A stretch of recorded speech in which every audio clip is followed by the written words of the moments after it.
every woman seated here and every man to appeal to the conscience of the world and build and rebuild a structure that first and foremost serves climate and not the consumer.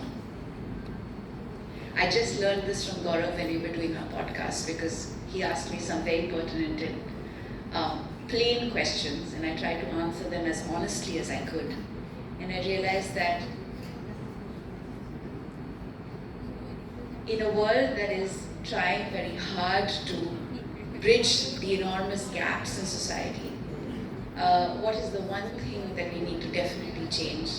And it's the approach in which we do business. It's the approach in which we deliver to a financial model that has failed children and women and is failing the planet.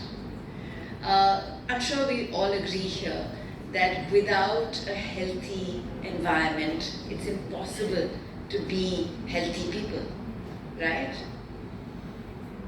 I see that we, through innovation, through the driving force that young people are creating now in their wisdom and their collaborations with each other, and the support that they're finally getting from institutions and policy, that they're truly making a big difference.